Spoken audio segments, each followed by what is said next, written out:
ஓம் சாய்ராம், ஜெய் சாய்ராம். எல்லாரும் நல்லா இருக்கணும்.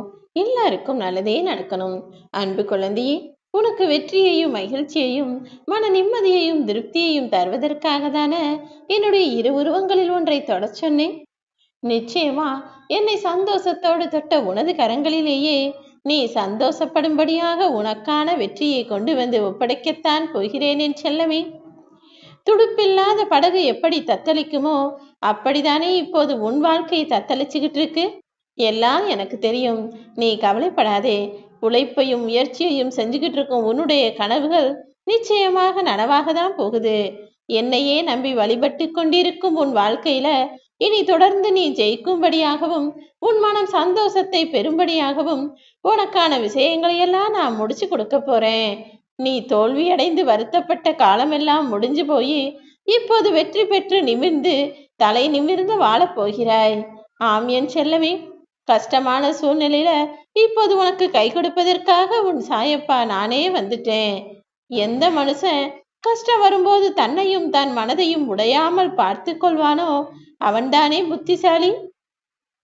அப்படித்தானே நீயும் உன் வாழ்க்கையில கஷ்டம் வந்தபோது என்னதான் மனவேதனைப்பட்டாலும் கூட கலங்காம எல்லாத்தையும் சாயப்பா சரி செஞ்சிருவார்னு நம்பிக்கையோட காத்துக்கிட்டு இருக்க.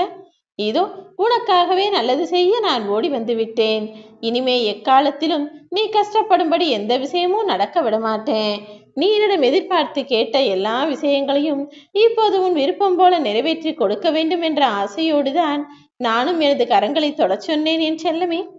என்னுடைய உருவத்தை நீ தொட்டிருந்தாலும் சரி, என்னுடைய முழு ஆசீர்வாதத்தையும் இப்போது உனக்கு பரிபூரணமா கொடுக்க போறேன். தாழ்ந்த நிலையில் இருந்த நீ இப்போது உயர்ந்த நிலைக்கு மிகவும் வளமான செல்வ நிலையோட வாழ போற. கரைபடியாத ஓ மனசுல இனி சந்தோஷம் நிரம்பி வழியும்படி நான் என்னுடைய அருட்கடாட்சத்தை உனக்கு கொடுத்து விட்டேன் என் செல்லமே.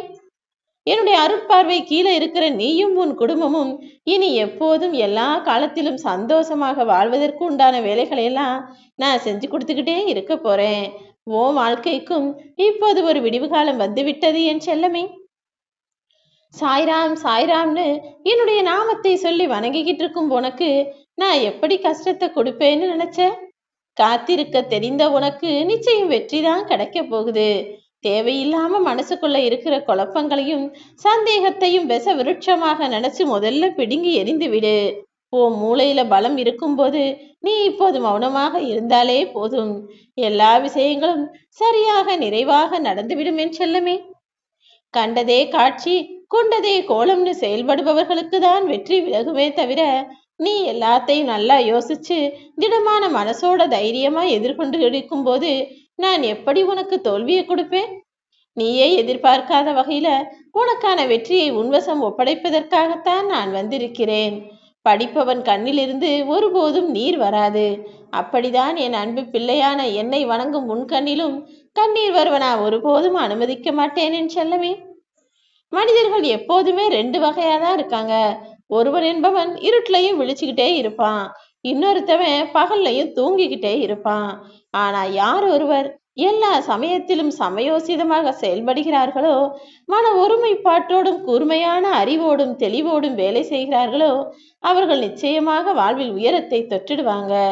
உன்னை ஏளனம் செய்தவர்களையும் ஏகத்தாளமாய் பேசியவர்களையும் நினைச்சு நீ கவலைப்படாத.